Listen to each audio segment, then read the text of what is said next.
like I can see, unobstructed by things that aren't important to me. But it hasn't always been that way. It hasn't always been this clear. Let me take you back so you can see how I got here.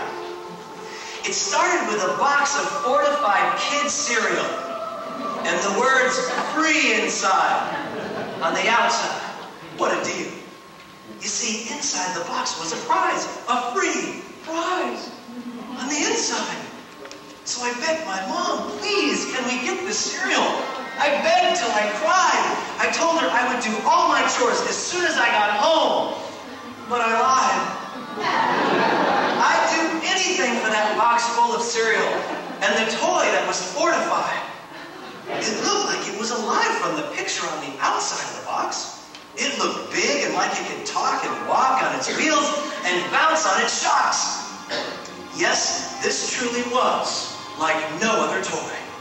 Just look at the picture of the girl and the boy. Playing with this thing, I've never seen such joy. I've never seen such fun. Why, I've never seen such a toy.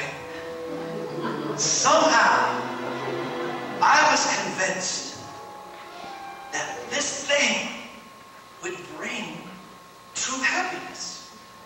Like it was really everything I ever wanted or ever wished. And when I got home, why, I didn't care. That sugar-coated cereal flew everywhere. Clearly, the toy was what really mattered, not the cereal that now crunched under my feet and scattered under the table and the counter and under the refrigerator that would slowly start to mold, not to be found for a year later. As I reached into that box and felt that magical prize and ripped it out with all my might and gazed upon it with longing eyes, confusion gripped me. Like someone yelled, "Freeze!" as I felt my heart sink somewhere below my knees. But wait! What is this? You gotta be kidding! This can't be it! This isn't the magical thing you're supposed to get. See, it doesn't look the same as it does in the picture. Oh, I know! This can't be it! I know for sure! My mom gazed at the thing and nodded with a look of disgust as she got out the broom to clean up the spots of dust from the cereal that now grind into some fine powder. With every step I took, the crunch got louder and louder. I guess that's why they call it Captain Crunch. And I was beginning to feel, or at least getting a hunch, that this toy would never be all that it seemed. It would never live up to a little boy's dream. So I put it on the shelf with all my other odds and ends that I thought somehow would be my best friend. And somehow fill an emptiness inside of me. That box started a cycle. I'd take anything if it was free. And every trinket for a deal on the QVC. Maybe this thing or that thing is what's missing. Could be. Always so excited for that box to arrive. Always so disappointed when I looked inside. I even got to the point where I knew I was kidding myself. I would order them and then put them directly on the shelf. Never to be opened, never to be seen. There's something so seductive about a credit card and a TV screen. Oh, the stuff that I collected at flea markets and garage sales, pink flamingos, videos, porcelain dogs, cats, and whales. Where I put all that stuff? Well, I couldn't really tell. Soon my life was even a junkyard dog's living hell. This stuff filled my yard and crawled into my living room until my house began to feel like some kind of tomb, or maybe some cluttered, claustrophobic museum, where if there were things of value, well, you couldn't see them. But the day that changed everything, that day I'll never forget, was the day I tripped on a chia pet that was growing on the stem. I fell down those stairs through piles of collectible junk, broke both legs and arm, 3 fingers at the bottom on a storage trunk. And as I lay there in agonizing, excruciating pain, I started to realize I had gone insane. And as the days passed in that hospital bed, things began to clear up inside of my head. In that room, in that place, everything was so clear. I knew I had to let go of all that junk when I got out of there. So I had the biggest yard sale you've ever seen. I had truckloads and truckloads of recycling. Then I had a huge bonfire as I let the last of it go. And I roasted marshmallows in the fire's beautiful glow. In fact, the only thing that I kept was that thing from the cereal box. That ridiculous toy from my childhood with the wheels and the shocks. See, I kept it there as a reminder. I put it on my mantle for all to see that what I've come to realize is the prize is inside, and the box is you and me.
Chotchky is one such word. But in my effort to actually truly find an actual definition of the word Chotchky, I asked my Jewish friends, what is Chotchky? I asked the Reverend Dr. Janine Burns, who spoke here last Sunday. I said, what is Chotchky? And she said, well, you know, it's, you know, it's stuff. It's just stuff. It's everywhere. And I said, but could you give me a real definition? So she picked up her phone, called her relatives back east, and said, I got a guy here who wants an actual definition of Chotchky. And the guy in the line said, well, you know. I said, it's odds and ends. It's stuff. It gets cluttered everywhere. It takes over your life. It's just junk. You see, none of us really know what it is. We can't put a finger on it, which was why we must get a grip on it.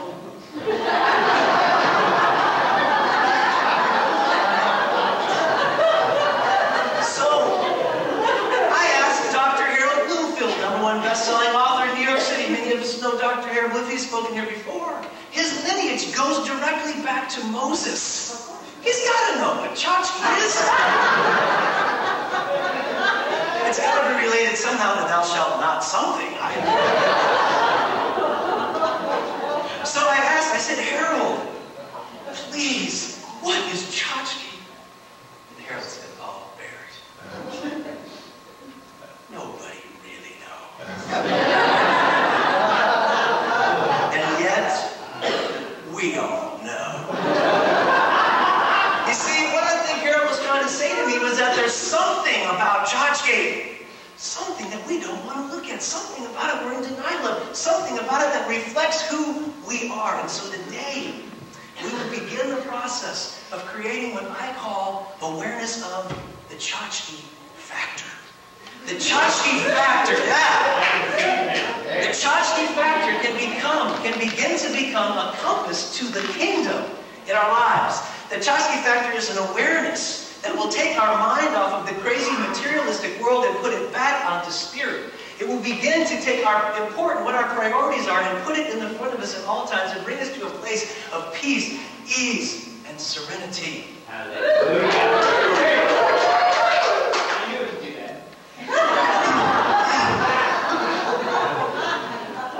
And now, for a friendly disclaimer.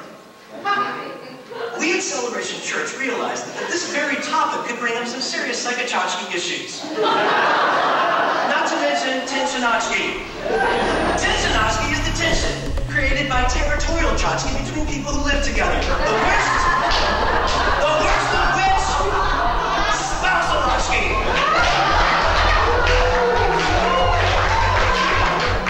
And because we're aware that these issues could serve as avenues, church will be holding a very special prayer ritual to deliver us from tchotchke. Think of it as an exorcism or an exorotchke. You see, it is time to do some spring cleaning. Some spring cleaning of the soul. And I know it may sound strange, but by taking a look at the things we bring into our life that we don't need, we hold on to, we won't let go of, by the things we spend our money on, we can begin to free ourselves. We can begin to get a reflection of who we are and make some changes in our life.